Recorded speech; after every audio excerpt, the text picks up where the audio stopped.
Hello दोस्तों, नमस्ते भाई, गुड इवनिंग स्टूडेंट्स। कैसे हैं आप सभी लोग बच्चों? चलिए शुरू करते हैं आज की कहानी फटाफट, लेट हो गया वैसे ही। चलो, एक से बड़ी किसी संख्या के लिए उस संख्या और उसके व्युत्क्रम का अंतर उस संख्या और उसके व्युत्क्रम के योगफल का 20% है। संख्या का स्क्वायर इस संख्या के क्यूब से कितना परसेंट कम है? और आंसर बताना है बेटा अप्रोक्स में।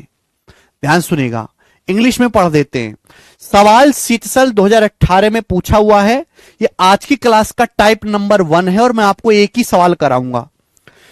2018 2019 में कई बार ये क्वेश्चन आया था। बोला है कोई संख्या एक से बड़ी है और ऐसी संख्या है कि उस संख्या और उसके रेसिप्रोकल का जो डिफरेंस है वो उस संख्या और उसके रेसिप्रोकल के सम का 20% है। तो क्या आप वो संख्या मुझे बता सकते हैं? देखो, इंसान का दिमाग इतना विकसित नहीं हुआ कि आप डायरेक्ट ये स्टेटमेंट पढ़ के संख्या बता पाओ। तो मैंने मान लिया कि माना की संख्या x है। मान लिया कि माना जो संख्या है बच्चों x है और संख्या ऐसी कि संख्या एक से बड़ी है। तो सवाल में बोला है कि कोई संख्या संख्या और उसके रेसिप्रोकल का डिफरेंस, उसके व्युत्क्रम का अंतर। अच्छा, व्युत्क्रम क्या होता है, रेसिप्रोकल क्या होता है? जैसे कोई संख्या 5 है तो 5 का रेसिप्रोकल होता है 1/5। कोई संख्या 3/2 है, 3/2 का रेसिप्रोकल होता है, उल्टा कर देंगे 2/3। तो बच्चों अगर कोई संख्या x है तो x का रेसिप्रोकल कितना होगा? 1/x। यार सी बात है, अगर x 1 से बड़ा है तो 1/x छोटा हो जाएगा। तो इनका जो अंतर है, संख्या और उसके रेसिप्रोकल का जो अंतर है, वो सवाल क्या कह रहा है? सवाल कह रहा है उस संख्या और उसके रेसिप्रोकल के योग का 20% है। तो संख्या और उसके रेसिप्रोकल का जो डिफरेंस है वो उस संख्या और उस संख्या के रेसिप्रोकल, उस संख्या के व्युत्क्रम के योग का 20% है। इसका 20% है। ये सवाल में कहा गया है। तो बात कही थी अंग्रेजी में, हमने लिखी गणित में कि संख्या और उसके रेसिप्रोकल का जो अंतर है वो उस संख्या और उसके व्युत्क्रम के योग का 20% है। क्या आप यहां से सॉल्व करके x का मान नहीं निकाल सकते? बच्चों 20% क्या होता है? 20% होता है 1/5। 20% का मान 1/5 होता है। आप बोलोगे हाँ जी सर। क्लियर है? अब देखो, मैं स्टेप डायरेक्ट लिखूंगा, मेरे पास समय नहीं है कि मैं ये हर चीज खोल के बता पाऊं। ये 5 की यहां गुणा हो जाएगी तो ये आएगा 5x, इधर आएगा x। 5x में से x घटाएंगे 4x बराबर, ये 5 की यहां गुणा होगी, माइनस का 5/x, यहां 1/x। यहां 1/x है, यहां माइनस का 5/x है। जब उधर जाएगा तो 1 जमा 5 6/x हो जाएगा, 6/x। ठीक है? जो बच्चे काफी कमजोर है वो एक स्टेप खुद से कर लें गुणा करके। 2 से कट जाएगा, 2 दूनी 4, 2 तिया 6। आप बोलोगे हाँ जी, काटो मत, काटो मत। x की यहां x में गुणा हो जाएगी तो x स्क्वायर बराबर क्या हो जाएगा बच्चों? x गुणा x स्क्वायर होता है। ये 4 नीचे चला जाएगा, 6/4। तो x स्क्वायर बराबर आ गया 6/4। आप बोलोगे हाँ जी सर। 6/4 किससे कटता है? 2 से कटता है। 2 से काटेंगे, 2 तिया 6, 2 दूनी 4। तो एक्स स्क्वायर का मान 3/2 आ गया। अगर एक्स स्क्वायर का मान 3/2 आ गया तो एक्स की वैल्यू आ गई बेटा, अंडर रूट लेंगे, अंडर रूट 3/2। ये संख्या का मान आ गया अंडर रूट 3/2। ये संख्या का मान आ गया। बात आई समझ में? तो ये आपको एक्स मान के ही करना पड़ेगा, क्योंकि इंसान का दिमाग इतना तेज नहीं है कि बच्चों इस संख्या को डायरेक्ट सोच पाए। नहीं सोच सकता। अरे भाई, पढ़ने पे भी ध्यान लगा लो, क्या बकर बकर कर रहे हो? इतनी मुश्किल चीज चल रही है और आपका ध्यान केवल कमेंट बाजी पे, ऐसा कैसे चलेगा? एक्स का मान आ गया अंडर रूट 3/2। ठीक है, केवल कैलकुलेशन करनी है, कुछ नहीं करना। अब असली सवाल इसके आगे है। असली सवाल क्या है? सवाल ये है, असली सवाल ये है कि संख्या का स्क्वायर संख्या के क्यूब से कितना परसेंट कम है? संख्या का स्क्वायर इसके क्यूब से कितना परसेंट कम है? मैं आपको बता चुका हूं कि जब भी हमें परसेंटेज कम या ज्यादा निकालना होता है हम रेशियो ले लेते हैं। संख्या का स्क्वायर इस संख्या के क्यूब से कितना परसेंट कम है? संख्या क्या मानी है मैंने? एक्स मानी है। Square of number is how much percent less than it's cube. तो भैया पहले बेस लिखेंगे। पहले क्या लिखते हैं हम लोग? बेस लिखते हैं मेरे प्यारे भाई। संख्या को मैंने एक्स माना है, तो संख्या का जो स्क्वायर है, एक्स का जो स्क्वायर है, वो संख्या के क्यूब, एक्स के क्यूब से कितना परसेंट कम है। एक्स का स्क्वायर एक्स के क्यूब से कितना परसेंट कम है, तो इसके लिए हम क्या ले लेते हैं? रेशियो ले लेते हैं, अनुपात। जब आप रेशियो लोगे तो क्या होगा बेटा? ये पावर 2 है, पावर 2 से पावर 3 काटेंगे तो एक ही पावर बचेगा, ये एक्स रेशियो 1 आ जाएगा। अगर मैं पावर 3 को पावर 2 से भाग दूंगा तो पावर 1 ही बचेगा, एक्स रेशियो 1 आ जाएगा। आप बोलोगे हाँ जी सर, एक्स रेशियो 1 आ जाएगा। एक्स का मान कितना है? √3/2। एक्स का मान कितना है? √3/2। तो एक्स का मान √3/2 रखेंगे तो रेशियो कितना आ गया? √3 रेशियो √2 आ गया मेरे प्यारे भाई। ये आ गया प्यारे बच्चों, बात को समझे? आप बोलोगे हाँ सर। अगर आपके सामने लिखा हुआ है ना 7/5, तो बेटे इसका मतलब 7:5 ही होता है। ये मत समझा करो कि बटे कोई नई चीज है। अनुपात का मतलब भाग ही होता है, कोई नई चीज नहीं होती बेटा। ठीक है, तो इधर हमने बेस लिखा है, यानी कि सवाल केवल इतना सा बन गया कि √3 से √2 कितना परसेंट कम है। सवाल केवल इतना सा बन गया। याद होना चाहिए मेरे प्यारे भाई कि √3 की जो अप्रोक्स वैल्यू होती है वो 1.732 होती है। √2 का जो लगभग मान होता है, √2 की जो वैल्यू होती है वो अप्रोक्स 1.414 होती है, लगभग 1.414। क्योंकि सवाल के आंसर्स काफी दूर दूर हैं तो मैं अप्रोक्स काफी खुल के ले सकता हूं। भाई √3 की अप्रोक्स वैल्यू होती है 1.7, √2 की अप्रोक्स वैल्यू होती है 1.4। अब आप मुझे बताओ 1.7 से 1.4 कितना कम है? 0.3 कम है। 0.3 कितना आएगा? ये लगभग 1.7 से 1.4। मैंने लगभग वैल्यू ले ली, इग्नोर कर दिया। 1.7 से 1.4 कितना कम है? 0.3 कम है। लगभग कितना आएगा? 1.7 बेस है। 1.7 से 1.4 कितना कम है? देखो अगर मैं 1.7 का 20% में निकालूं, 20% होता है 17 दूनी 34, 0.34, ये तो फिर भी 0.3 है। अगर मैं 1.7 का 20% में निकालूं तो 0.34 होता है, ये तो 0.30 है, यानी कि 20% से हल्का सा कम होगा। 1.7 का 20% 0.34 होता है, तो 0.3 तो 20% से कम ही आएगा ना। 20% से हल्का सा कम, हल्का सा कम, हल्का सा कम, ये वाला आंसर है 18%। तो 1.7 से 1.4 लगभग 18% कम है। मुश्किल सवाल है बच्चों, ये सीचसल के हिसाब से मुश्किल सवाल है। बच्चे पेपर में बहुत थोड़े कर पाए होंगे। हर बच्चा ये सवाल पेपर में करे? नहीं, ऐसा नहीं है। क्योंकि पहले तो आपको ये एक्स का मान निकालना, फिर आगे ये कैलकुलेशन करनी है ना, तो लंबा क्वेश्चन हो गया, समझने में मुश्किल होती है थोड़ी सी। आगे चलेंगे बच्चे, अगला टाइप। अगला टाइप जल्दी करो बेटा, बहुत लेट सिलेबस खिंच रहा है, बहुत स्लो पढ़ा रहा हूं मैं इस बैच में, पता नहीं क्या हो गया है। पढ़ा तो अच्छे से रहे हैं लेकिन स्लो हो गई, स्पीड काफी स्लो है। अगला टाइप आज की क्लास का टाइप नंबर 2, टाइप नंबर 2, और इस टाइप के मैं आपको 2 क्वेश्चन कराऊंगा। टाइप नंबर 2, ठीक है। चलिए बच्चों, वाइल कैलकुलेटिंग स्टूडेंट, ध्यान सुनिएगा।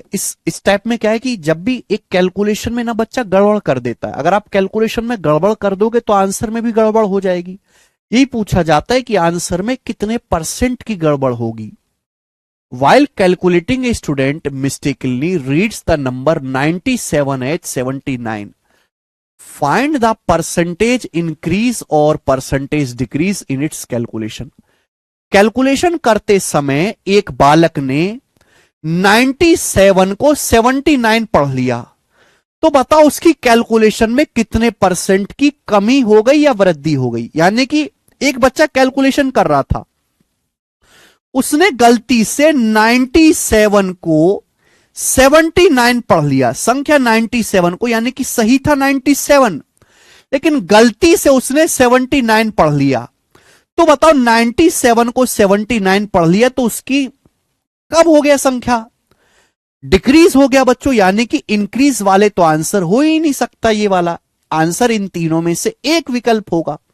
तो हमने 97 को 79 पढ़ लिया बच्चों, तो संख्या में कितनी कमी होगी बेटा? 21 की। तो 21 की नहीं, 17 में से बच्चे 9 गया 8, 17 में से 9 गया 8, और ये बचेगा आपका 8 में से 18 की, 18 की कमी होगी संख्या में आउट ऑफ 97। और परसेंटेज में कितना आएगा बेटा? इंटू 100%। चूंकि सवाल के आंसर काफी ज्यादा नजदीक है तो मुझे लगभग भाग देना ही पड़ेगा। बताओ 1800 को 97 से भाग देंगे, क्या आएगा? 97 1 जा 97 जाएगा, बचेगा मेरे दोस्तों 80 और 3 83 बचेगा। तो 97 से कितनी बार चला जाएगा? फिर 8 बार। 97 से 8 बार चला जाएगा। 720 और 56, 720 और 56 कितना होता है मेरे दोस्तों? 776 दशमलव, कितना बच जाएगा? 24 बच जाएगा। दशमलव लगा के जीरो बढ़ाएंगे तो 97 से कितनी बार जाएगा ये? 97 से फिर आपके 2 ही बार जाएगा, 2 ही बार जाएगा। तो 18.2% के आसपास ये आ रहा है।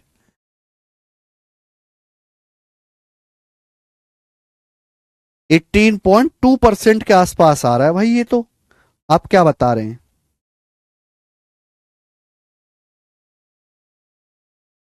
18.55 देख लेते हैं एक बार, फिर से कर लेते हैं। 97 1 जा 97, तो ये 180 ना, 80 3 83 बच जाएगा।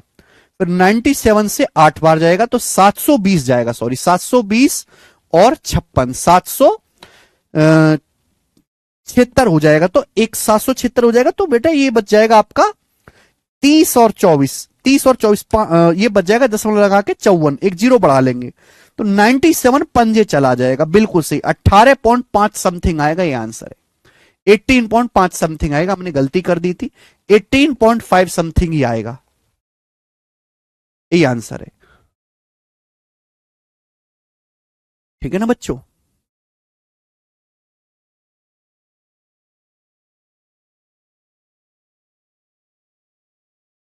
हमने पूरा भाग किया। हालांकि भाग करने की एक ट्रिक भी है, जल्दी भाग करने की एक ट्रिक भी है, लेकिन वो अभी आपको पल्ले नहीं पड़ेगी। ठीक है, तो मैंने पूरा ही भाग करके दिखा दिया। 18.55% आएगा अप्रोक्स। आगे एक और सवाल ऐसा, ये सवाल थोड़ा सा एक लेवल अच्छा है, बताओ। सेम ऐसा ही क्वेश्चन है, बताएंगे फिर टाइप चेंज कर देंगे। सवाल पढ़ते हैं। If a student multiplied A number by 7/12 instead of 11/16, then find the percentage error in the calculation। एक स्टूडेंट खाली बैठा था, तो उसके मास्टर ने बोला कि भाई खाली बैठा है तो गुणा ही कर दे। तो एक बालक ने किसी संख्या को 11/16 की बजाय 7/12 से गुणा कर दी। एक बालक ने 11/16 की बजाय 7/12 से गुणा कर दिया, यानी कि गुणा करनी थी 11/16 से, 11/16 से गुणा करनी थी, पर आपने गलती से गुणा किससे कर दी? संख्या में 7/12 से गुणा कर दी। एक स्टूडेंट ने किसी संख्या में 11/16 की बजाय गलती से 7/12 से मल्टीप्लाई कर दी। उसके आंसर में कितने परसेंट की एरर आएगी? ध्यान से सुनना। जब हम बचपन में पढ़ते थे, संख्या तो बताया नहीं गया, कोई संख्या लिखा हुआ है, तो हम बचपन में कैसे करते थे कि माना संख्या x है, माना संख्या x है। फिर हम जवान हुए, फिर हम करने लगे कि माना संख्या 100 है। चाहे आप x मान के करो चाहे 100 मान के करो, आपकी कैलकुलेशन ज्यादा ही रहेगी। जब भी ऐसा सवाल आए जिनमें फ्रैक्शन में चीजें दी हुई हैं, फ्रैक्शन में यहां बटे 16 यहां बटे 12, ना x मानो ना 100 मानो, हमेशा संख्याओं को एलसीएम मानो, एलसीएम। हमेशा संख्या को, आपकी कैलकुलेशन क्यों बढ़ रही है? आपकी कैलकुलेशन इसलिए बढ़ेगी कि हां मुझे बटे 16 करना पड़ेगा, मुझे संख्या को 7/12 से गुणा करना पड़ेगा। अगर मैं कोई संख्या ऐसी मानता हूं जो 16 से भी कट जाए और 12 से भी कट जाए तो मेरा काम आसान हो जाएगा। आप बोलोगे हाँ सर, तो हमेशा जो भी फ्रैक्शन के जो हर होते हैं, जो डिनोमिनेटर होते हैं, इनका एलसीएम माना करो। 16 और 12 दोनों से कटने वाला आसान सा नंबर, इनका एलसीएम 48 है, तो आप संख्या को 48 माना करो। या आपने नई चीज सीखी, एक्स का चक्कर छोड़ो 100 का चक्कर छोड़ो, अगर भिन्न में आपकी कैलकुलेशन है तो हमेशा जो भिन्न के हर हैं इनका एलसीएम माना करो कि माना संख्या 48 है। अगर संख्या 48 है तो हमें संख्या को गुणा करनी थी 11/16 से। 11/16 से गुणा करके आपका आंसर आना था मेरे दोस्तों 33। सही आंसर आपका आना था 33, सही आंसर 33 था। पर आपने संख्या में गुणा किससे कर दिया? आपने 48 को गुणा किससे कर दिया? 7/12 से। तो आपका आंसर कितना आ गया? 28। तो आपका आंसर 33 की बजाय 28 आ गया। सही आंसर आना था 33, पर आपका आंसर आ गया बच्चे 28। तो आंसर में कितने की कमी हो गई? 5 की कमी हो गई। 5 डिक्रीज हो गया आउट ऑफ 33। 33 से 5 कम हो गया परसेंटेज में इंटू 100%। हालांकि बच्चों 33 से जो आपका 100 लगभग 3 बार जाएगा, लगभग 3 पॉइंट जाएगा, तो 5 दिया 15। 15 से हल्का सा बड़ा आएगा, 15 से हल्का सा बड़ा, ये आंसर है बी ऑप्शन, ये आंसर है। ठीक है, 15 से बड़ा। तो ये चीज तो मैंने आपको समझाने के लिए करी है। सवाल का सॉल्यूशन इतना सा ही है। क्या आपको ये सवाल समझ में आ गया है ना? तो जब भी ऐसी कुछ चीज आए आप क्या माना करो? हमेशा डिनोमिनेटर का एलसीएम माना करो। एक्स का चक्कर तो बिल्कुल ही छोड़ दो, वो जमाने बीत गए जब हम करते थे कि माना संख्या एक्स है। वो केवल किताबों में ही जिंदा है, प्रैक्टिकली उसका कोई यूज नहीं है।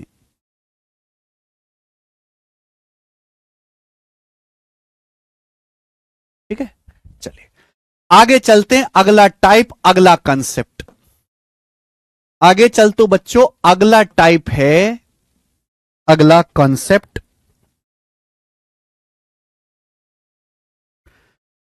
ध्यान से सुनिएगा, बड़ा मजा आएगा आपको।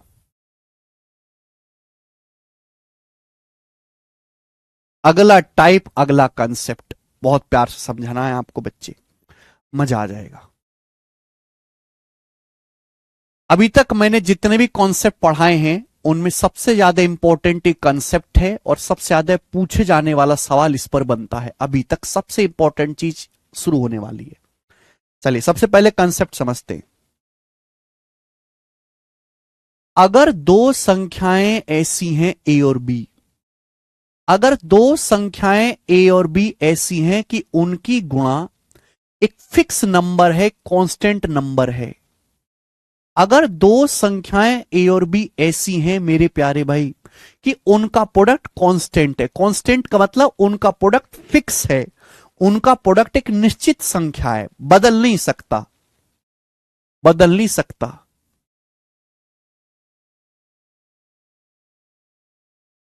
फिक्स है। अगर दो संख्याएं ए और बी इस प्रकार से हैं कि उनका प्रोडक्ट फिक्स है, उनका गुणनफल फिक्स है। दो संख्याएं ए और बी ऐसी हैं कि उनको गुणा करके एक फिक्स नंबर आना है, बदल नहीं सकता।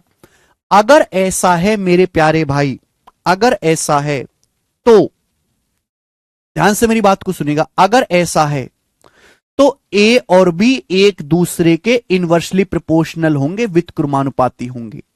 ए और बी एक दूसरे के इनवर्सली प्रोपोर्शनल होंगे, व्युत्क्रमानुपाती होंगे। अब ये इनवर्सली प्रोपोर्शनल व्युत्क्रमानुपाती क्या बला है? अगर दो संख्याओं का प्रोडक्ट कांस्टेंट है, दो संख्याओं का प्रोडक्ट अगर कांस्टेंट है, आप एक संख्या बढ़ाओगे तो दूसरी संख्या ऑटोमेटिकली कम हो जाएगी। इसी को बोलते हैं इनवर्सली प्रोपोर्शनल, कि अगर आप एक संख्या का मान बढ़ाओगे तो दूसरी संख्या ऑटोमेटिकली कम हो जाएगी। अगर आप एक संख्या को मेरे प्यारे भाई, अगर आप एक संख्या का मान घटाओगे तो दूसरी संख्या ऑटोमेटिकली बढ़ जाएगी।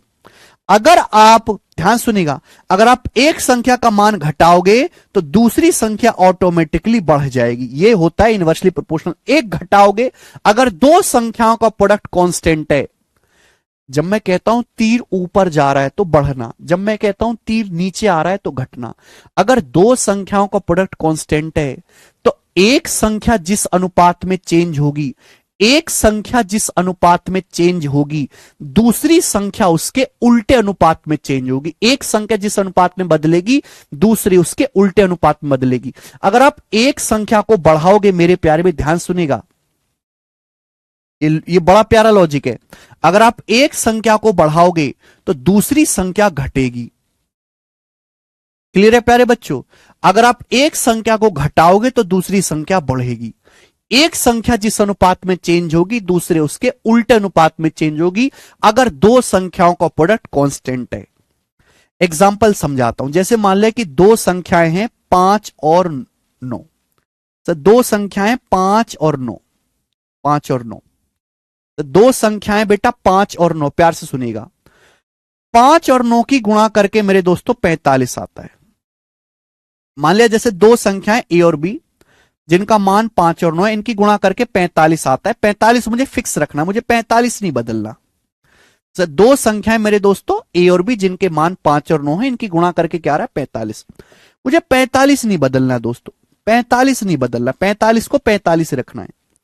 अब मैंने ए का मान 5 से 9 कर दिया, मैंने ए का मान 5 से 9 कर दिया, तो आप मुझे बताओ बी की वैल्यू क्या हो जाएगी? मुझे संख्याओं का गुणनफल नहीं बदलना, गुणनफल पहले 45 था, आज भी मुझे 45 ही रखना है।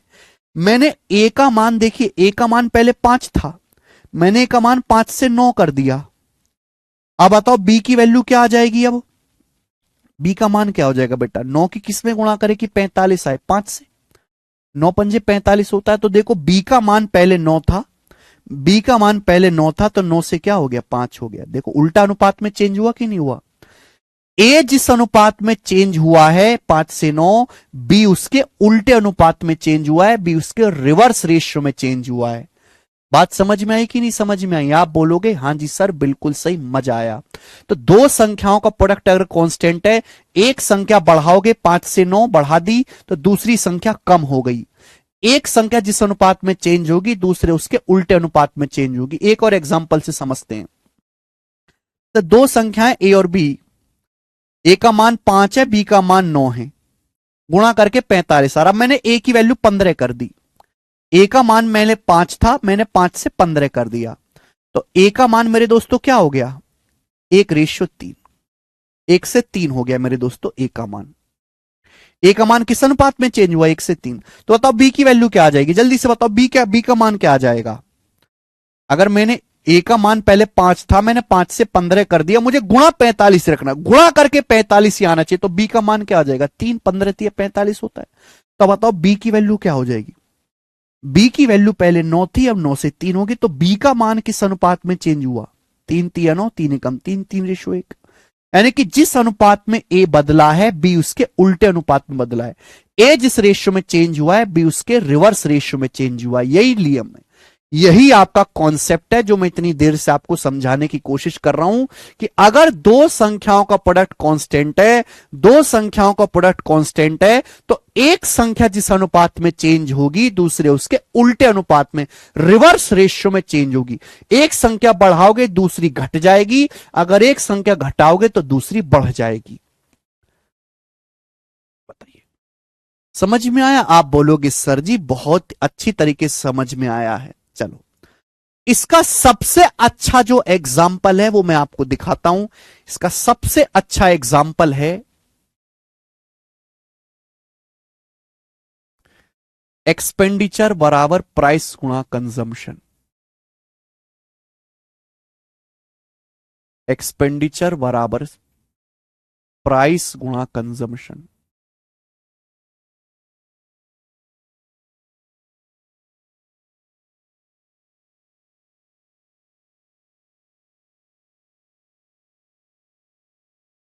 आप कहोगे सर हिंदी में बताओ।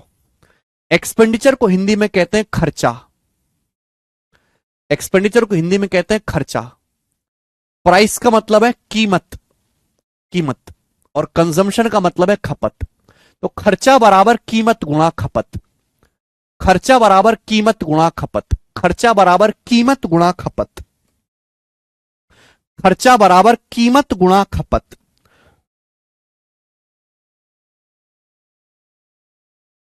खर्चा बराबर कीमत गुणा खपत, खर्चा बराबर कीमत गुणा खपत। ठीक है मेरे दोस्तों, आप बोलोगे हां जी सर बिल्कुल सही, कोई परेशानी नहीं है। ध्यान से सुनिएगा, मैं आपको एग्जाम्पल से समझाऊंगा। एग्जाम्पल से सपोज आपका परिवार चावल खाता है 50 रुपए किलो वाला, भाई आपकी फैमिली है तो खाएगी भी जरूर। तो आपका परिवार चावल खाता है 50 रुपए पर केजी वाला, 50 रुपए पर किलो वाले चावल खाते हो आप, 50 रुपए पर किलो वाला चावल खाता है आपका परिवार। और आपका परिवार एक महीने में, आपका परिवार एक महीने में 18 किलो चावल खाता है। आपका परिवार एक महीने में 18 किलो चावल खाता है, 18 किलो नहीं 16 किलो कर लेते हैं। आपका परिवार एक महीने में 18 किलो ही रखो, आपका परिवार एक महीने में 18 किलो चावल खाता है। कितना चावल खाता है? 18 केजी चावल खाता है आपका परिवार, एक महीने में 18 किलो चावल खा जाता है। कितना चावल खा जाता है बच्चों आपका परिवार एक महीने में? 18 किलो। तो आप बताओ खर्चा कितना होगा, जल्दी से बताओ, आप एक महीने में कितना खर्चा करोगे? 50 रुपए पर किलो वाले चावल खाते हो आप, एक महीने में 18 किलो चावल खाते हो तो खर्चा कितना हो जाएगा? 1 किलो चावल 50 रुपए का है तो 18 किलो चावल 900 रुपए का हो जाएगा। 18 किलो चावल 900 रुपए का हो जाएगा, 900 रुपीस का हो जाएगा। आप बोलोगे हां जी सर बिल्कुल सही, कोई भी इसमें एक पैसे की हमको परेशानी नहीं है, जो हम एक पैसे की परेशानी हुई हो इसमें। ठीक है बच्चे? ओके, आप बोलोगे हां जी सर बिल्कुल सही, 900 रुपए का मेरे दोस्तों आपका 900 रुपीस का आपका खर्चा है। यहां तक किसी बच्चे को कोई समस्या? आप बोलोगे नहीं सर कोई भी समस्या नहीं है। सरकार बदली, बीजेपी की सरकार आई, चावल का दाम हो गया 60 रुपए पर किलो। सरकार बदल गई, चावल का दाम हो गया 60 रुपए पर केजी, चावल का दाम 60 रुपए पर केजी हो गया। यानी कि चावल का दाम, ध्यान सुनिएगा, चावल का दाम पहले 50 रुपए पर केजी था, चावल का दाम 50 से 60 रुपए पर केजी हो गया। तो चावल का दाम कितना बढ़ गया? किस अनुपात में चावल का दाम बढ़ा? 0 से 0 काटेंगे 5:6। चावल का दाम 5 से 6 हो गया मेरे प्यारे भाई, चावल का दाम 5 से 6 हो गया तो कितना बढ़ गया? 1 बढ़ गया, 1/5, 1/5 का मतलब 20%।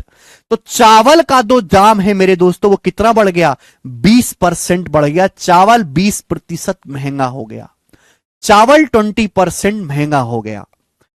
चावल महंगा हो गया, फैमिली की मीटिंग हुई, फैमिली बोली कितना महंगा चावल हो जाए, खर्चा नहीं बढ़ाएंगे। पहले भी 900 रुपए का चावल खाते थे, आज भी 900 रुपए का ही चावल खाएंगे, भूखे रह लेंगे, वोट उनको ही देंगे, लेकिन अपना खर्चा नहीं बढ़ाएंगे। 900 रुपए का चावल खाते थे पहले, आज भी 900 रुपए का ही चावल खाएंगे। खर्चा बढ़ाने को ये लोग तैयार नहीं है। पहले भी 900 रुपए का चावल खाते थे, आज भी 900 रुपए का चावल ही खर्चा करेंगे। खर्चा सेम है, खर्चा सेम रखा है मेरे दोस्तों, जाहिर सी बात है हमने खर्चा सेम रखा है। अब आप बताओ, अब चावल 60 रुपए पर किलो का हो गया तो आप कितना किलो चावल खाओगे? जल्दी से बताओ, एक महीने में कितना किलो चावल खाओगे? जल्दी से बताओ, जल्दी से। 1 किलो चावल 60 रुपए का आ रहा है, खर्चा करना है 900 रुपए, तो 900 रुपए में अब कितने किलो चावल आएगा? तो आप कहोगे सर 900 रुपए में आएगा जी 900/60, 0 से 0 चला जाएगा, 6 से 9 15 बार, यानी कि अब हम एक महीने में 15 किलो चावल ही खा पाएंगे। अब एक महीने में 15 किलो चावल ही खा पाएंगे, यानी कि चावल का प्राइस 50 से 60 हो गया। चावल का प्राइस 50 से 60 हो गया, 1/5 बढ़ गया, 20%। चावल का प्राइस बच्चों 20% बढ़ गया, 20% बढ़ गया।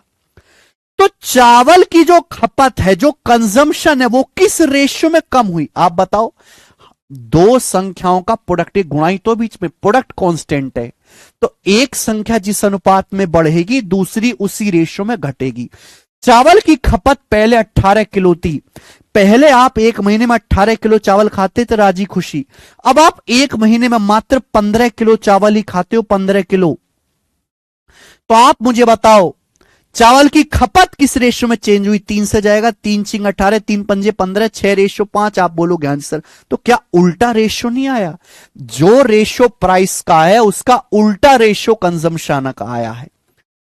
प्राइस जिस रेशियो में चेंज हुआ है, कंजम्पशन उसके, खपत उसके रिवर्स रेशियो में चेंज हुई है। यही कंसेप्ट आपको पढ़ाने की कोशिश कर रहे हैं कि दो संख्याओं का गुणनफल अगर कांस्टेंट है, एक संख्या जिस अनुपात में चेंज होगी दूसरे उसके रिवर्स रेशियो में चेंज होगी। मेरे प्यारे बच्चे, आप बोलोगे सर मौज आ गई सर, ओस कर देंगे आपको।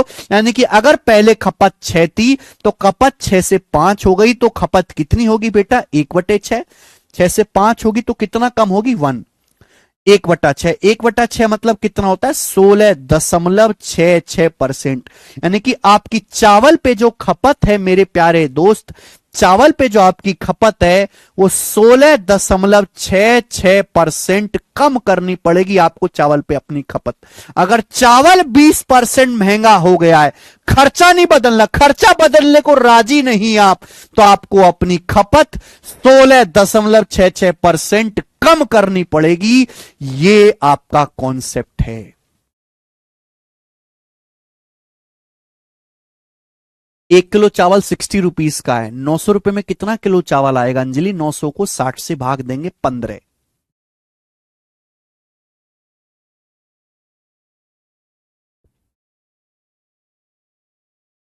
ठीक है बच्चों, ये मैंने बिल्कुल आपको प्रैक्टिकल एग्जांपल लेके समझाया। प्रैक्टिकल, हर एक बच्चे को समझ में आया होगा।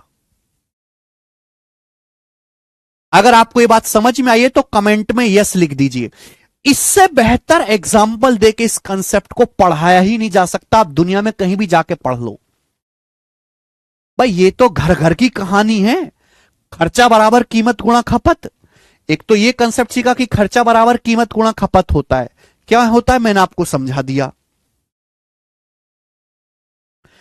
पहले ये सारा डाटा मैंने अपनी मर्जी से सेट किया है आपको समझाने के लिए कि भाई 1 किलो चावल 50 रुपए का है, 50 रुपए पर किलो का आप चावल खाते हो।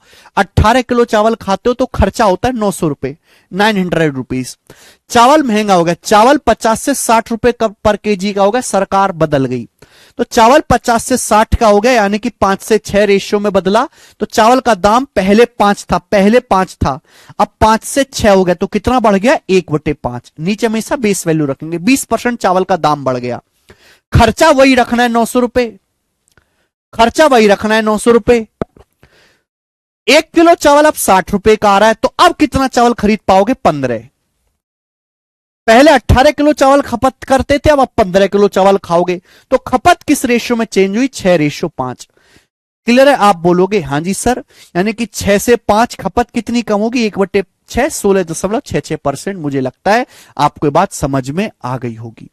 यानी कि दो संख्याओं का प्रोडक्ट कांस्टेंट है तो हमेशा एक संख्या जिस अनुपात में बदलेगी दूसरी उसकी रिवर्स रेशियो में बदलेगी।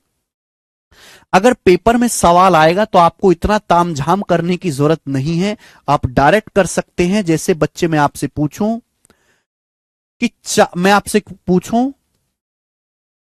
कि दाल का जो दाम है, मैं आपसे कहता हूं कि जो दाल का दाम है मेरे प्यारे भाई, कितना ले लेते हैं? दाल का दाम 28 सही, 28 नहीं लेते। दाल का जो दाम है,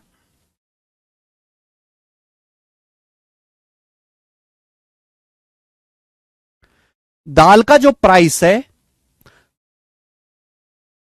वो 28 सही 4/7% बढ़ जाता है। दाल का जो दाम है, या कुछ और ले लेते 30%, 30% ले लेते हैं। दाल का जो प्राइस है वो 30% बढ़ जाता है, 30% बढ़ जाता है। दाल का दाम 30% बढ़ जाता है। आपको अपना खर्चा सेम रखना है, खर्चा सेम रखना है। बताओ, दाल की कीमत 30% बढ़ जाती है, आपको दाल पे खर्चा सेम रखना है। तो मेरा सवाल है, बताओ खपत, दाल का जो कंजम्पशन है, खपत कितने % कम करनी होगी? खपत कितने % कम करनी होगी? ये बताओ, जल्दी से सवाल करेंगे।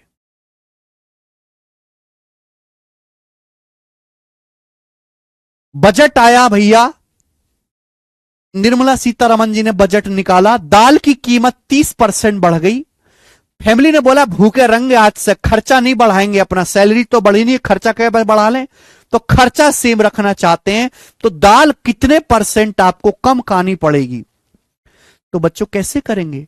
हमें बात जानते हैं कि एक्सपेंडिचर बराबर प्राइस गुणा कंजम्पशन, खर्चा बराबर कीमत गुणा खपत। यहां मेरे दोस्तों खर्चा सेम है, खर्चा सेम है, मुझे खर्चा नहीं बदलना। तो प्राइस किस रेशियो में, प्राइस किस अनुपात में बढ़ गया मेरे दोस्तों, ध्यान सुनिएगा। प्राइस 30% बढ़ गया। 30% की फ्रैक्श वैल्यू होती है 3/10, 3/10। यानी कि चावल का प्राइस अगर पहले 10 था तो प्राइस 10 से 3 बढ़ के 13 हो गया। अगर प्राइस इस रेशियो में चेंज हुआ है तो कंजम्पशन रिवर्स रेशियो में चेंज हुआ होगा। यानी कि चावल पे खपत अगर पहले 13 थी तो अब 13 से 10 हो जाएगी। अगर पहले 13 किलो दाल खाते थे तो अब 10 किलो ही खाओगे। ठीक है जी। यानी कि मेरे प्यारे बच्चों, खपत 13 से 10 हो जाएगी तो खपत कितनी कम हो जाएगी, 3/13। 3/13 आप बोलोगे हाँ सर। और 1/13 कितना होता है, 1/13 7.69% होता है। इसका 3 गुना करेंगे मेरे दोस्तों तो लगभग कितना आएगा, लगभग आपका 23.1% के आसपास आएगा। तो आपकी चावल की जो खपत है लगभग 23.1% कम हो जाए।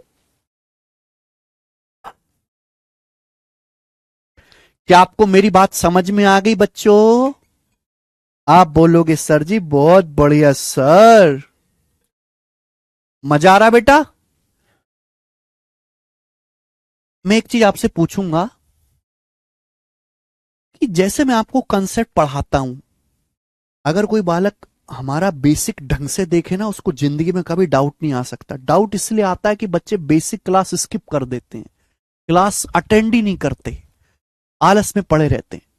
एक बार बताओ, जो मैंने आपको एक कंसेप्ट समझाया, पहले मैंने कंसेप्ट लिखा, फिर मैंने उस पर एग्जाम्पल दिया, फिर मैंने उस पर एक न्यूमेरिकल एग्जैक्ट सवाल का एग्जाम्पल दिया। आपको हमारा एक्सप्लेनेशन का तरीका है, जो मेरा तरीका है कि पहले मैं कंसेप्ट समझाता हूं हिंदी में अंग्रेजी में, कंसेप्ट का स्टेटमेंट नहीं समझ में आता तो फिर मैं एग्जाम्पल से समझाता हूं, फिर मैं सवाल शुरू करता हूं। ये तरीका कैसा लगता है आपको हमारा? अगर आपको इसमें कोई इंप्रूवमेंट की जरूरत लगती है तो मुझे बताओ कि सर यहां कमी है, यहां इंप्रूव करो, मैं वो भी करने की कोशिश करूंगा। एक बार आप मुझे गाइड करें, सलाह दें।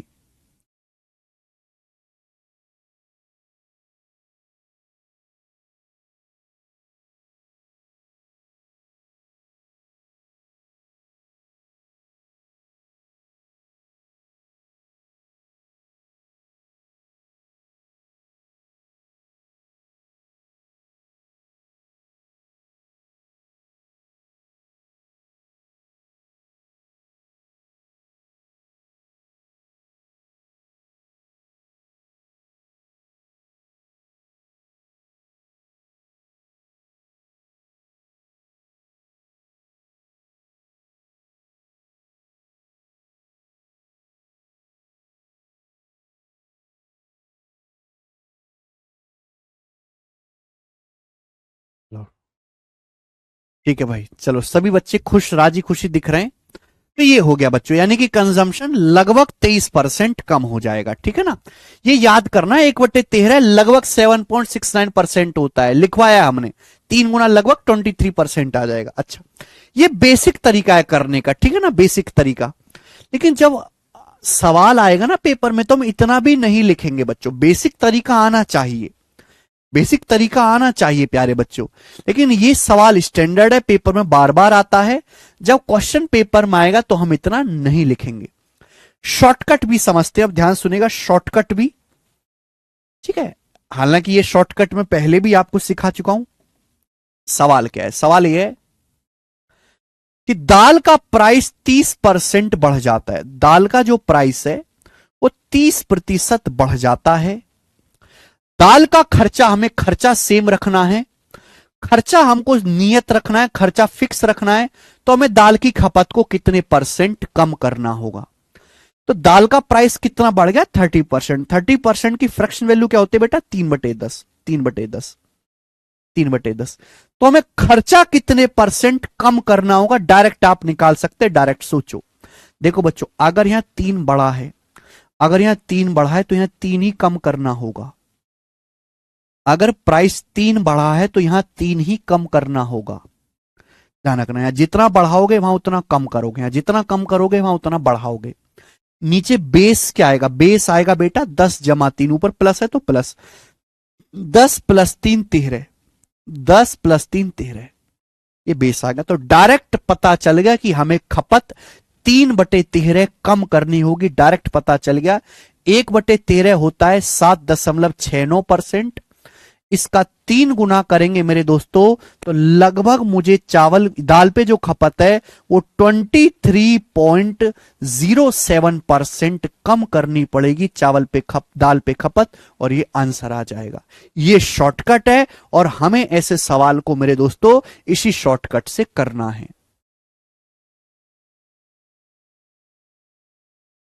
क्वेश्चन नोट करना ही नहीं है संस्कार सिंह जी, क्वेश्चन के लिए आपके पास शीट दी गई है। राम श्याम वाले एग्जाम्पल की तरह, बिल्कुल सही हंसराज मीना, राम श्याम वाले एग्जाम्पल की तरह। दिस इज द शॉर्टकट, आपको इस शॉर्टकट से ही सवालों को करना है। चलिए शुरू करते हैं प्यारे बच्चों इस कंसेप्ट पर बेस्ड सवाल। मैं आपको इतने सवाल प्रैक्टिस करवाऊंगा कि आप खुद बोलोगे सर बिल्कुल अब छोड़ दो हमें। जितना मैं प्रैक्टिस करवाता हूं ना अलग अलग भाषाओं के, उतने कोई नहीं करवाता बच्चे। मैं हर एक टाइप को इस लेवल तक समझाता हूं कि बिल्कुल आत्मा निचोड़ जाए उसकी, कुछ बाकी ना रहे। मेरा पर्पस यह है कि बच्चों को इतना पढ़ाना कि कुछ बाकी ना रहे, उनको घर पे जाके कुछ ना पढ़ना पड़े। संदीप बघेल जी वो तो छोड़ना ही पड़ेगा, स्पीड अगर बढ़ानी है तो स्टेप छोड़ना पड़ेगा। अगर आप एक एक स्टेप को लिख के किया जाए तो आपकी स्पीड इतनी स्लो हो जाएगी कि आप पूरा पेपर अटेम्प्ट ही नहीं कर पाओगे। केवल समझना काफी नहीं है, ऐसे समझने का कोई फायदा नहीं है कि आपकी स्पीड जो है कछुआ से भी स्लो है। इससे ना ही समझे तो बढ़िया है। अगर आप एक सवाल को ऐसे ऐसे ऐसे ऐसे एक एक स्टेप लिख के अगर करना सीख भी गए तो उससे बढ़िया कि उसको ना ही सीखो। क्यों? क्योंकि पेपर में तो होने वाला है ही नहीं, पेपर में टाइम कम होता है। रफ्तार के साथ सीखो वरना मत सीखो, ये लाइन ध्यान रखना मेरी।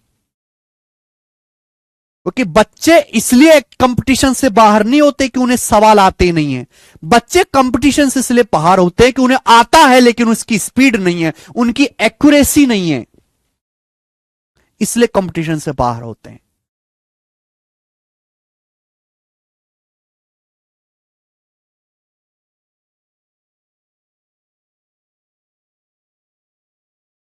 जी सवाल पढ़ते हैं। चीनी की कीमत में 15% की कमी हुई, चीनी की कीमत 15% कम हो गई। कोई आदमी कितने प्रतिशत उपभोग, उपभोग मतलब खपत, कोई आदमी कंजम्पशन कितने % बढ़ा सकता है जिससे कि खर्चे में कोई परिवर्तन ना हो, एक्सपेंडिचर में कोई चेंज ना हो। आप ये बात जानते हैं एक्सपेंडिचर बराबर प्राइस गुणा कंजम्पशन। हर एक बालक ये बच्चा ये बात जानता है, हमें खर्चा सेम रखना है, खर्चा सेम रखना है। चीनी की कीमत 15% कम हो गई, चीनी की कीमत 15% कम होगी। 15% की फ्रैक्शन वैल्यू 3/20, 5% 1/20, 15% 3/20। तो हम कंजम्पशन कितना % बढ़ा सकते हैं बताइए बच्चों। अगर ये 3 कम हो गया है तो ये 3 बढ़ाना पड़ेगा। नीचे बेस क्या आएगा बेटा, बेस आएगा 20 - 3 17, 20 - 3 17, 3/17। परसेंटेज में कितना, इंटू 100%। यानी कि मुझे खपत को, चीनी की खपत को 300/17% बढ़ाना पड़ेगा। बी ऑप्शन आंसर है, 300/17% बढ़ाना पड़ेगा। सॉल्व हो गया। ये चीज आपको लिखने की जरूरत नहीं है, मेरा तरीका अपनाओगे तो केवल इतना सवाल है, ये जो लिखा हुआ है ना आपके सामने, मात्र यही सॉल्यूशन है सवाल का। सवाल लेंगे एसएससी जीडी 2023 का, जीडी का सवाल। If the price of potatoes increased by 10%, then by how much % a user has to cut down on his consumption of potatoes so that expenditure on potato remain unchanged? Potato का price, आलूओं का price 10% बढ़ गया, आलू का price 10% बढ़ गया, 10% आलू का प्राइस बढ़ गया। तो बोला एक यूजर को, एक ग्राहक को कंजम्पशन कितना परसेंट कट डाउन, आलू की खपत कितने परसेंट कम करनी चाहिए जिससे कि पोटैटो पे एक्सपेंडिचर अनचेंज रहे, एक्सपेंडिचर में कोई बदलाव ना हो। प्राइस 10% बढ़ गया, 1/10, कंजम्पशन कितना कम करना पड़ेगा, एक बढ़ा है तो एक कम करना पड़ेगा। बेस का आएगा 10 + 1 11, 1/11। 1/11 कितना होता है, 9.09%। 1/11 होता है बेटा 9.09%। मुझे कंजम्पशन कम करना पड़ेगा, इसी को अप्रोक्स में 9.1 कहते हैं। 9.09 को ही अप्रोक्स में 9.1 लिख दिया लगभग। अगला सवाल देखो, मैं वो ऑफलाइन की तरह नहीं करता कि एक ही लैंग्वेज पे 10 सवाल लिख लिए, एक में 10%, 12%, 15%, 20% करवाए जा रहे हैं बच्चों को। वो रटने वाली विद्या होगी, हम रटवा नहीं रहे। सेम ही टाइप पढ़ा रहे हैं, लेकिन हर टाइप की परिभाषा आपको अलग देखने को मिलेगी, हर टाइप की लैंग्वेज अलग देखने को मिलेगी, डाटा अलग देखने को मिलेगा। कभी फ्रैक्शन में होगा, कभी दशमलव में होगा, कभी अप्रोक्स में होगा, है ना। ओवरऑल डेवलपमेंट करवाना है आपका चीजों का। समय लेके पढ़ाऊंगा, लेकिन एक ही बार पढ़ने की जरूरत पड़ेगी आपको, 4 जगह से पढ़ने की जरूरत नहीं पड़ेगी। बना 109 नंबर।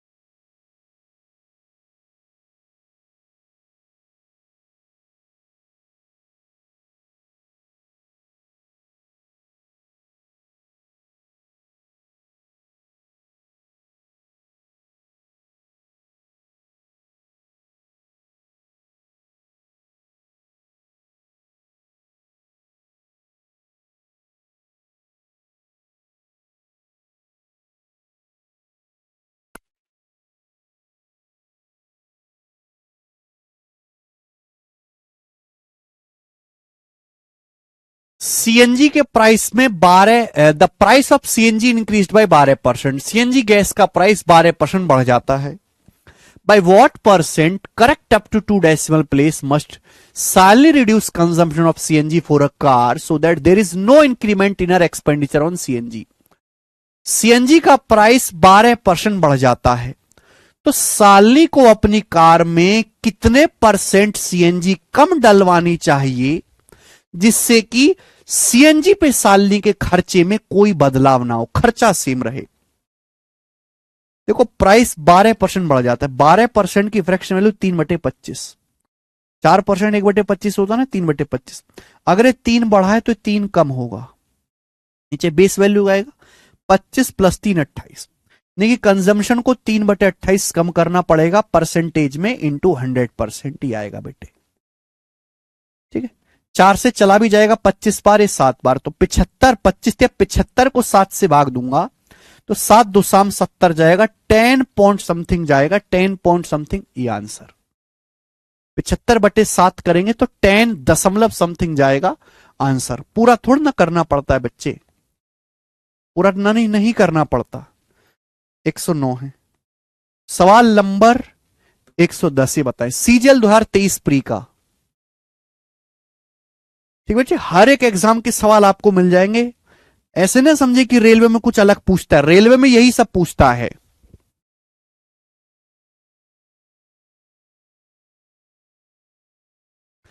यदि पेट्रोल का प्राइस 7% बढ़ता है, 7%,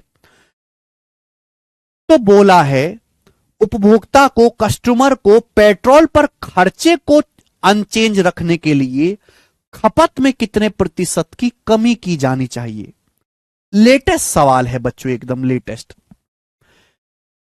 price of petrol increase by 7%। Petrol का प्राइस 7% बढ़ गया, 7% की फ्रैक्शन वैल्यू 7/100। तो कंजम्पशन कितना परसेंट कम करना पड़ेगा, हालांकि 7 से हल्का सा ही कम करना पड़ेगा, आंसर ये होना चाहिए मेरे हिसाब से। अगर 7 बढ़ा है तो 7 कम हो जाएगा। नीचे बेस वैल्यू क्या आएगी बेटा, 100 + 7 107, और परसेंटेज में इंटू 100%। अब 700 को अगर 107 से भाग दूंगा 6 बार जाएगा, 642 6 बार जाएगा, 6 बार एक ही ऑप्शन जा रहा है, ये आंसर है। मुझे आगे करने की जरूरत नहीं कि मैं पूरा भाग दूं भाई। 700 को 107 से भाग देंगे 6 बार जाएगा, एक ही ऑप्शन 6 बार जा रहा है। आगे दिल्ली पुलिस कांस्टेबल 2023 का सवाल बनाए। The price of A commodity increase by 22%। एक वस्तु की कीमत 22% बढ़ जाती है। By what percent should it's consumption be reduce so that total expenditure remains same. तो ये लाइन बार बार बोली जाएगी, एक्सपेंडिचर सेम। अगर ये लाइन नहीं होगी तो हमें कुछ और ढूंढना पड़ेगा, दूसरा तरीका लगाना पड़ेगा फिर। तो बच्चा सिंह, एक वस्तु की कीमत 22% बढ़ जाती है। 22% कितना होता है बेटा? 2% 1/50, 22% 11/50। Very good Jaiveer Singh ji. Price 11/50 बढ़ गया तो कंजम्पशन कितना कम करना पड़ेगा बेटे? 11 कम करना पड़ेगा। नीचे क्या आएगा बच्चे? 50 + 11 61, 11/61। और परसेंटेज में इंटू 100% ही आएगा। कोई स्टैंडर्ड तो है नहीं बेटा, ये भाग ही देना पड़ेगा। अब आप बताओ। 20% से कम ही आएगा ना बच्चे, ये 20% से तो कम ही आएगा। 61 का 20% भी 12 होता है। ठीक है, देखो प्यारे बच्चों, मैं अप्रोक्स चेक कर लेता हूं। एक तो रास्ता है कि आप इसको भाग दो, पूरा भाग दो तो आंसर आएगा। दूसरा रास्ता है कि आप इसको अप्रोक्स चेक कर लो, अप्रोक्स कि ऑप्शन में 1-1% का फर्क दिख रहा है। भाई 61, ये जो नीचे बेस होता है ना, ये जो बेस होता है हमेशा 100% होता है। यानी कि 61 अगर 100% है तो 11 कितना परसेंट है, ये मतलब है। तो अगर मैं 61 का 20% भी निकालूं तो क्या आएगा? 12 आएगा, 12.1। ये तो फिर भी 11 है, तो 20% से कम आएगा। आंसर ये नहीं है, ये नहीं है। ये तो 20% से तन्नक सही कम है, 20% से कुछ तो कम होगा, ये आंसर है। लगभग 18%। तो जरूरी नहीं कि आप पूरा भाग दें बेटे। आगे सवाल बनाएंगे।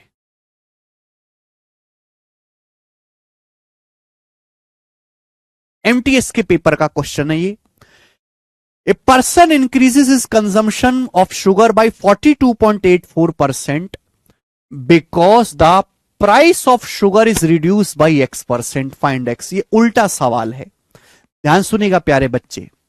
आप जानते हैं एक्सपेंडिचर बराबर प्राइस गुणा कंजम्पशन। सवाल में बोला गया है एक आदमी चीनी की खपत 42.84% बढ़ाता है। एक आदमी ने चीनी का जो कंजम्पशन है 42.84% इंक्रीज कर दिया। क्यों बढ़ा दिया खपत? कि चीनी की कीमत X% कम हो गई है।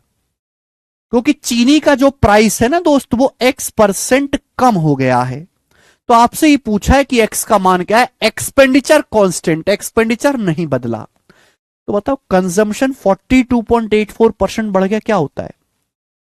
देखो आप जानते हैं कि 14.28% 1/7, ये 3 गुना है, यानी कि 3/7 है।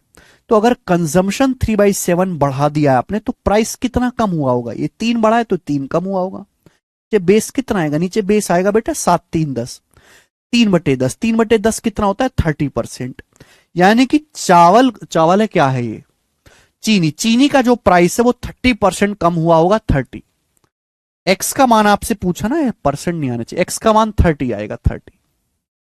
एक्स का मान 30 आएगा।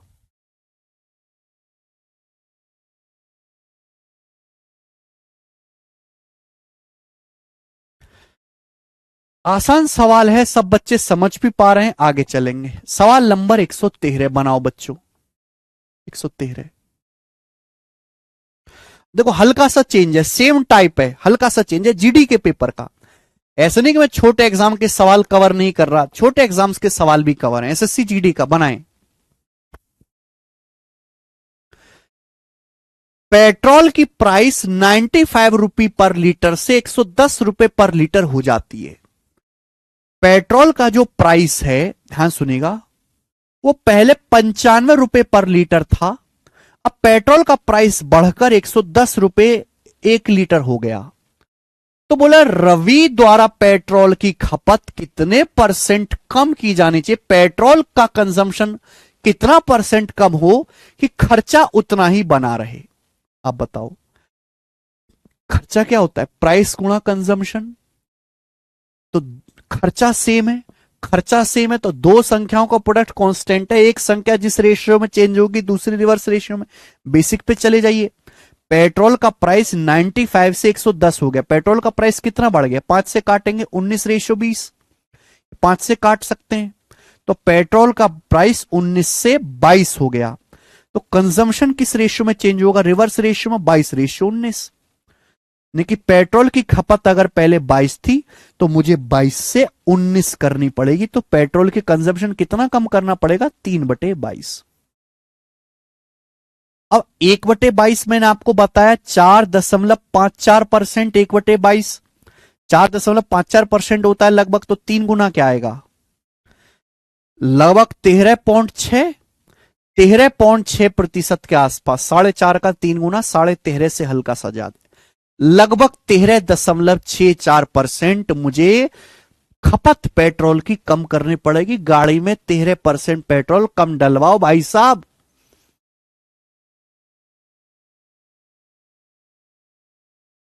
ठीक है ना। तो जरूरी नहीं कि हर बार परसेंटेज में दिया रहे, एग्जैक्ट वैल्यू भी दे सकता है। आगे चलेंगे, एक और सवाल बच्चों ऐसा ही बड़ा प्यारा सवाल है, 114 नंबर सीपीओ के पेपर का क्वेश्चन है, ये बनाएं सीपीओ का।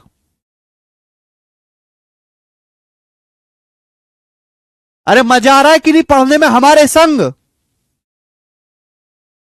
अरे मजा आ रहा है कि नहीं। शुरू में तकलीफ होती है, अगर बच्चा मेरे साथ पढ़ता रहे ना, मैं क्यों बोलता हूं मुर्दे की तरह पढ़ते रहो, कुछ दिनों के बाद आपको हमारी आदत हो जाएगी, लत लग जाएगी, लत।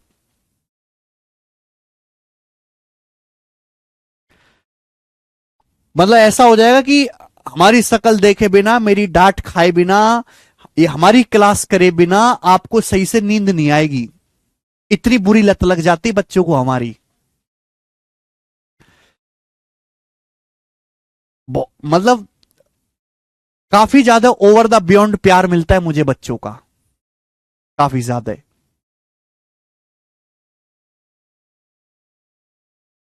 कोई बात नहीं असलम जावेद जी, देरी से आए हो, कोई काम होगा।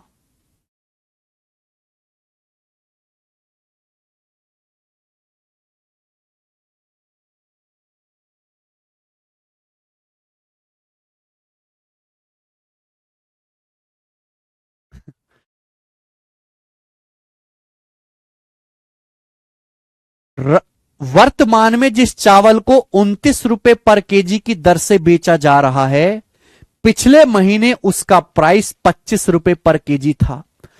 यानी कि चावल का प्राइस, चावल को प्रेजेंट में जिस चावल को 29 रुपए का 1 किलो बेच रहे हैं ना, पिछले महीने उस चावल का प्राइस 25 था। यानी कि चावल का प्राइस पिछले महीने 25 था, अब 29 हो गया। पहले 25 था चावल का प्राइस, अब 29 हो गया। तो किसी परिवार को चावल की खपत कितने परसेंट कम करनी होगी कि खर्चा पहले के समान रहे। अभी चावल का प्राइस 29 है, पिछले महीने 25 था, तो 25 से 29 हो गया चावल का प्राइस। तो कंजम्पशन तो रिवर्स रेशियो में चेंज हुआ होगा, 29:25। आप बोलोगे हाँ जी सर, लेकिन खपत कितनी कम करनी पड़ेगी, 4 कम करनी पड़ेगी, 4/29। खपत 4/29 कम करनी पड़ेगी, परसेंटेज में इंटू 100%। आंसर बताना है नियरेस्ट इंटीजर में। अब देखो बच्चे, कुछ बच्चे 13 बता रहे होंगे, कुछ 14 बता रहे होंगे ना, मैं कंफ्यूजन दूर करता हूं। देखिए 400 को 29 से भाग दो, क्या आएगा, तो 29 से कम 29 बच जाएगा 11, तो 29 दिया 87, 87 के बाद बच जाएगा मेरे दोस्तों यहां पर आपका 23, फिर दशमलव लगा के 0 बढ़ा ली, तो फिर 29 से कितनी बार जाएगा बेटा ये, 8 बार चला जाएगा, 29 अट्ठे 200 कितने का आसपास, 232, लगभग 8 बार चला जाएगा। तो 13.8% आ रहा है। लगभग कितना आ रहा है, 13.8% आ रहा है। तो बेटा 13.8% आ रहा, तो इसकी लगभग वैल्यू 13% मत बताइए। अगर आपका आंसर 13.5 से ज्यादा आ रहा है तो लगभग में हम इसको 14% कहेंगे, 14%, लगभग 14% कहेंगे ये। अगर आपका आंसर 13.5 से कम आता तो हम कहते कि लगभग 13%, जैसे आंसर आता 13.21, तो हम कहते कि लगभग 13% जो है खपत कम करनी पड़ेगी। अगर वैल्यू 13.5 से ऊपर पहुंच जाती है तो हम उसे 13.5 से ऊपर पहुंच गई तो लगभग 14% बोलेंगे। ये बात ध्यान रखिएगा।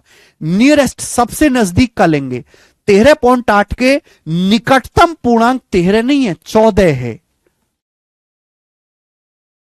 ठीक है बच्चे, आप बोलोगे सर ये कंफ्यूजन भी दूर किया आपने, आगे चलेंगे। ये सवाल कौन सा था बेटे?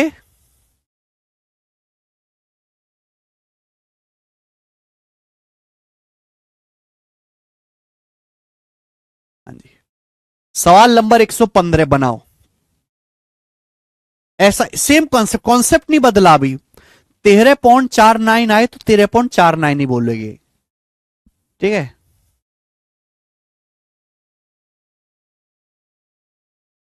बताओ बेटे। सेम कॉन्सेप्ट है, बस यहां पे परसेंटेज ना पूछ के एग्जैक्ट वैल्यू पूछी गई। बोला है चावल की कीमत में 35% की गिरावट आती है। चावल का प्राइस 35% कम हो जाता है। 35% का मतलब 5% 1/20, 35% 7/20, 7/20। देखिए चावल का प्राइस अगर पहले 20 था तो 20 से कितना कम हो गया, 7। 20 में से 7 कम करेंगे 13। चावल का प्राइस इस अनुपात में चेंज हुआ। 35% कम हो गया, 35% मतलब 7/20, 20 से 13 हो गया। How much extra quantity of rice can be bought, कितना एक्स्ट्रा क्वांटिटी चावल हम खरीद सकते हैं with the money that was sufficient two by 104 KG of rice previously. जिस पैसे में, जितने पैसे में पहले 104 किलो चावल आता था, अब उतने ही पैसे में हम कितना एक्स्ट्रा चावल खरीद सकते हैं। यानी कि आपने खर्चा नहीं बदला, जितना खर्चा पहले कर रहे थे आज भी उतना ही खर्चा कर रहे हो। हाँ, चावल की कीमत कम होगी, 35% कीमत कम हो गई तो जाहिर सी बात है आप खपत बढ़ा दोगे अपनी रिवर्स रेशो में। खपत आप 13 से बढ़ा के कितनी कर सकते हो, आप 20 कर सकते हो खपत। तो प्यारे बच्चों, पहले खपत कितनी कर रहे थे आप, 104 किलो चावल। पहले आप 104 किलो चावल खा रहे थे। कितने गुना, 13 अट्ठे 104, 8 गुना। सवाल में पूछा है अब आप उतने ही पैसे में, उतना ही पैसा मतलब सेम खर्चा करके कितना एक्स्ट्रा चावल खरीद सकते हो। पहले केवल 13 खरीद पाते थे, अब 20 यूनिट खरीदोगे, कितना एक्स्ट्रा हो गया, 7 यूनिट। 7 यूनिट चावल एक्स्ट्रा खरीद सकते हो। 7 की वैल्यू कितनी है बेटा, अगर ये 8 गुना है तो 7 की वैल्यू भी 8 गुना होगी। 7 अट्टे 56 केजी, यानी कि 56 केजी राइस मेरे दोस्तों आप एक्स्ट्रा खरीद सकते हैं, और ये इसका आंसर है। 7 अट्ठे 56, 8 गुना हो जाएगा। प्यारे बच्चे सभी उड़ उड़ के आंसर बता रहे हैं। तो देखो, ऐसा नहीं कि मैं आपको, मैं चाहता तो ये मैं आपको कॉन्सेप्ट बताता। मैं भी बेटा उस तरीके से पढ़ा सकता था कि मैं ये कॉन्सेप्ट लिखता, ये लिख के बता देता कि 5 गुणा 7 है, देखो ये 7 गुणा 5 हो गया तो बराबर आएगा, ये बता देते। और मैं आपको एक सवाल करवाता, ये वाला, ये एक सवाल करवा देता और खत्म हो जाता। आप खुश रहते, ज्यादा खुश रहते। लेकिन आप उस स्पीड से, उस रफ्तार से कभी ऐसे सवाल नहीं कर पाते जो आप अब कर रहे हो। आप जब ये लैंग्वेज पढ़ते अचानक से आप डर जाते एक बार को। जब आप ये लैंग्वेज देखते आप एक बार को अचानक से डर जाते। ठीक है ना, आपकी रफ्तार नहीं बढ़ती। तो समय तो मैंने ज्यादा लिया, चाहे तो ये चीज 5 मिनट में भी पढ़ाई जा सकती है, लेकिन मैंने फिर भी आधा घंटा लिया रफ्तार बढ़ाने के लिए, आपकी स्पीड तेज हो। ठीक है। क्योंकि मैं आपको घर से पढ़ने के लिए कुछ कहता ही नहीं, केवल क्लास में मन लगा के पढ़ लो, केवल क्लास पढ़ लो मन लगा के, आगे चलेंगे। सवाल नंबर 116, सवाल है सिटसल टीयर 1 2022 का, बनाएं।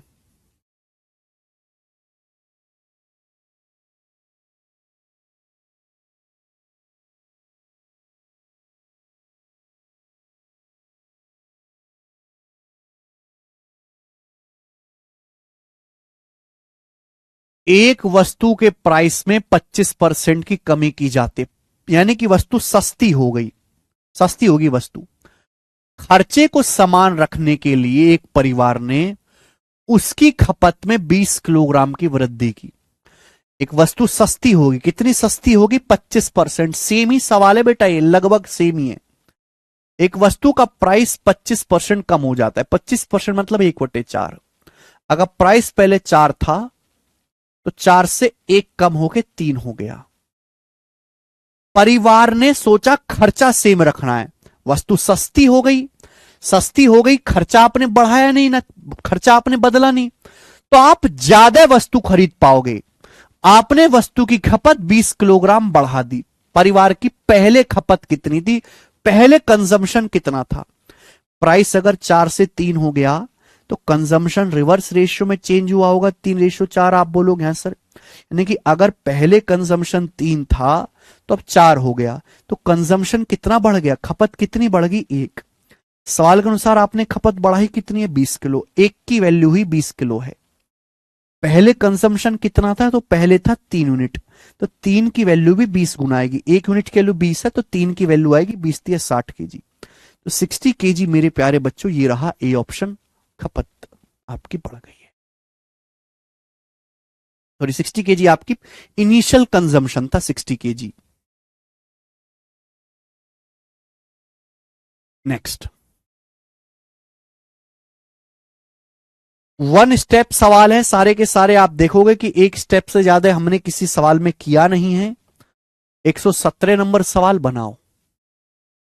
अब यहां से इसी टाइप के मिसलेनियस लैंग्वेज के सवाल हैं, इसी टाइप पे बिल्कुल हटके सवाल हैं, बताएं।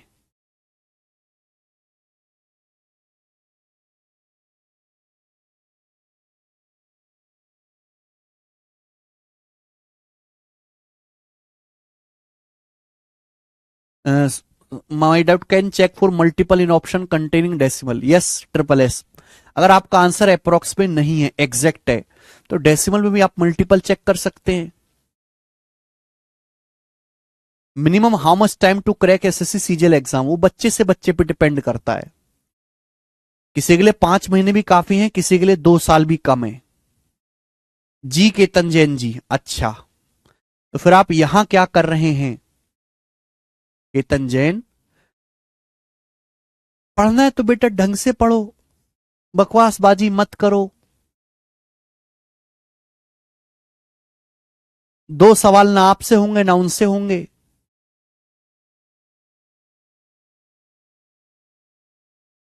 एक सवाल ढंग का दे दिया जाए तो फैल जाएगा आदमी।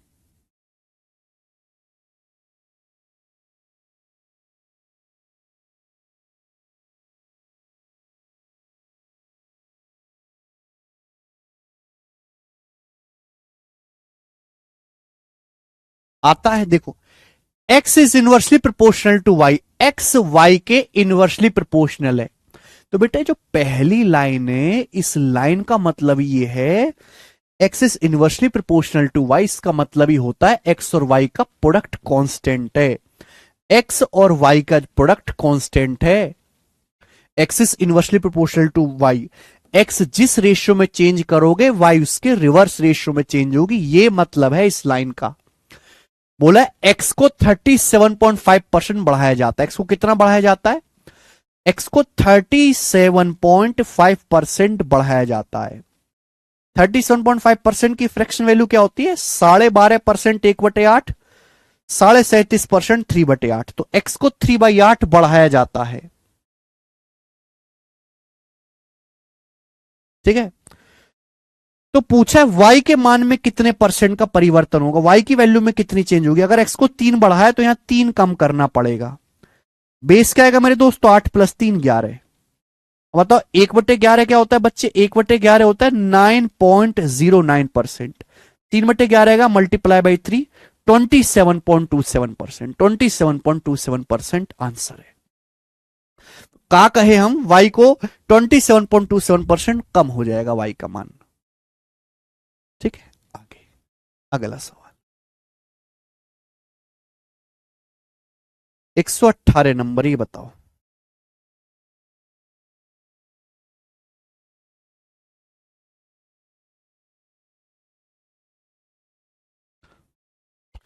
हालांकि ये सवाल जो है पहले ही करवाना था।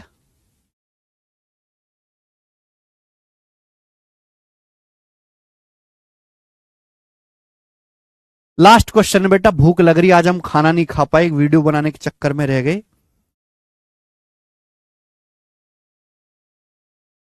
हिंदी में पढ़ते, हिंदी में फीलिंग आएगी। कुछ संकट के कारण स्टेट ए से कुछ लोग स्टेट बी में चले गए और इस तरह स्टेट दूसरे राज्य की जनसंख्या 19.96% बढ़ गई। हालांकि बाद के चरण में वो सभी स्टेट ए में लौट आए, तो राज्य बी की जनसंख्या कितने % कम हो जाएगी?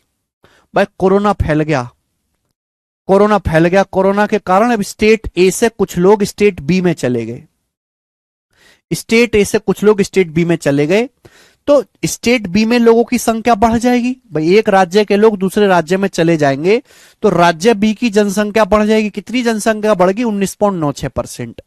हालांकि बाद में जब कोरोना ठीक हो अपने स्टेट में लौट गए लोग, तो स्टेट बी की जनसंख्या कितने % कम हो जाएगी? यह सवाल एमटीएस 2020 में आया था। अब ये परसेंटेज खतरनाक देखते ही आधे बालक टाटा फिस। जो बच्चे अप्रोक्स कैलकुलेशन नहीं जानते उनका खेल खत्म है। सवाल के ऑप्शंस देखो, बहुत दूर दूर है, बहुत दूर दूर है, तो मैं अप्रोक्स कैलकुलेट कर लू ना, ये 19.96 जो होता है लगभग 20% ही तो है। अरे 20 से तन्ना की तो कम है। यानी कि स्टेट ए से लोग स्टेट बी में गए तो स्टेट बी की पॉपुलेशन लगभग 20% बढ़ गई। 1/5, 1/5, यानी कि अगर स्टेट बी में पहले 5 लोग थे तो 5 से अब 6 हो गए, 5 से 6 हो गए। पहले अगर 5 थे तो जनसंख्या 1 बढ़ गई, 6 हो गई। पहले 5 थे, 5 से 6 हो गए। अब कुछ टाइम के बाद ये लोग वापस चले गए जो एक्स्ट्रा आए थे, तो पॉपुलेशन वापस 6 से 5 हो जाएगी। तो पॉपुलेशन वापस 6 से घट के 5 हो जाएगी, तो कितनी कम हो जाएगी? 1/6। और 1/6 होता है लगभग 16.66%। पॉपुलेशन आपकी कम हो जाएगी। 16.66 के नजदीक एक ही आंसर है बी। 16.66 के नजदीक एक ही ऑप्शन दिख रहा है, बी।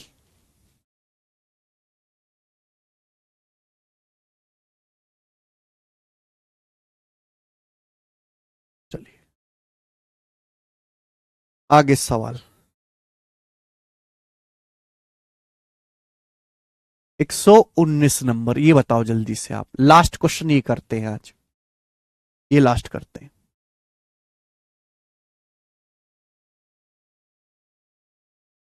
रिकॉर्डेड से करो फिर Sunil Meena.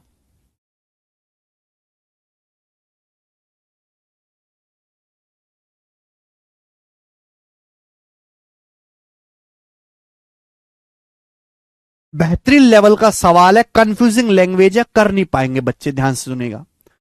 Due to fall in manpower the production in a company decrease by 35%। By what % should be working hours be increase? Working hours को कितना बढ़ाया जाना चाहिए? वर्किंग आवर्स को कितना बढ़ाया जाना चाहिए जिससे कि ओरिजिनल प्रोडक्शन रिस्टोर किया जा सके, ओरिजिनल प्रोडक्शन पे वापस आया जा सके? सवाल ही नहीं समझे होंगे आप लोग। सवाल का पहले सवाल का मतलब समझो। से कंपनी है, एक कंपनी में कुछ सामान बनता है। तो जैसे एक कंपनी से मोबाइल बनते हैं, मोबाइल, तो जितने मोबाइल बनेंगे, जैसे एक दिन में 5,000 मोबाइल बनते हैं, तो क्या है? प्रोडक्शन है, प्रोडक्शन।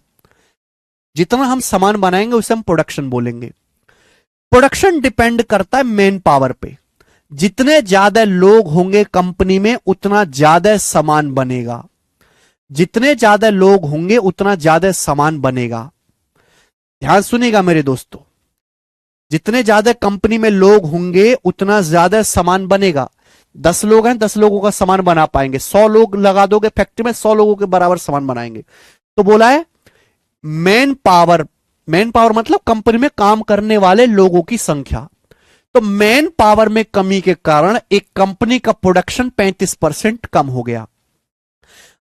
आदमियों की संख्या में गिरावट के कारण कम आदमी, गर्मी पड़ रही है, गर्मी में लोग कम आ रहे हैं, तो कम आदमियों की संख्या के कारण मैन पावर कम हो जाने के कारण एक कंपनी का प्रोडक्शन 35% कम हो गया। इसका मतलब क्या है? इसका मतलब यह है कि अगर प्रोडक्शन 35% कम हो गया है तो आदमी भी 35% कम आ रहे हैं फैक्ट्री में, मैन पावर भी 35% कम हो गया है। क्लियर? आप बोलोगे हां जी सर। यह पहली बात आपको समझनी थी कि अगर फैक्ट्री का प्रोडक्शन 35% कम हो गया है तो लोगों की संख्या भी 35% कम हो गई होगी। मैन पावर 35% कम कर दोगे, 35% लोग कम कर दोगे, 35% सामान कम बनेगा। पूछा यह है कि वर्किंग आवर्स कितने परसेंट बढ़ाए जाने चाहिए जिससे कि हम ओरिजिनल प्रोडक्शन पे आ सके। देखो, प्रोडक्शन दो चीजों पे डिपेंड करता है, कितने लोग काम कर रहे हैं और कितने घंटे काम कर रहे हैं वर्किंग आवर्स पे। ऐसा नहीं कि लोग तो 100 लगा रखे, काम 2 घंटा भी नहीं करते। जब 20 लोग लगाओ, उनसे 18 घंटे काम कराओ, ज्यादा रिजल्ट निकाल के देंगे। आप बोलोगे हां जी। तो प्रोडक्शन दो चीजों पे डिपेंड करता है, मैन पावर पे और वर्किंग आवर्स पे। मैन पावर बढ़ाओगे प्रोडक्शन बढ़ेगा, वर्किंग आवर्स अगर ज्यादा घंटे काम कराओगे एक दिन में, प्रोडक्शन बढ़ेगा। तो बोला वर्किंग आवर्स कितने परसेंट बढ़ाए जाने चाहिए जिससे कि प्रोडक्शन सेम रहे, हम ओरिजिनल प्रोडक्शन पे आ सके।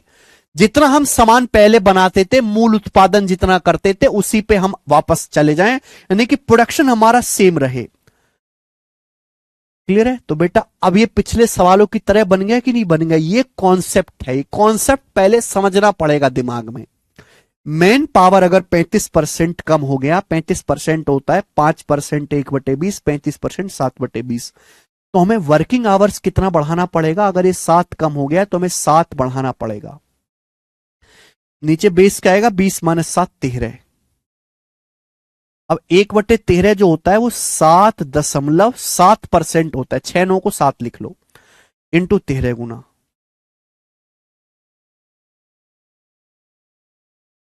करोड़ है क्या?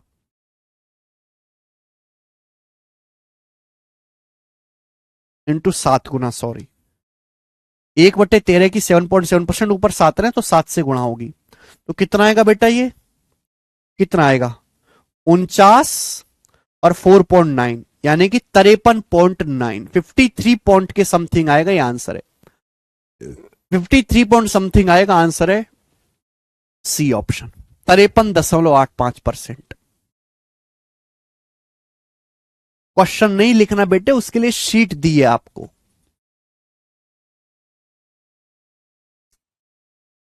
मुझे लगता है ये बात आपको समझ में आई है बच्चा सिंह। आज इतना ही, बाकी कल, ठीक है बच्चों, बाकी हम कल करेंगे। बाय।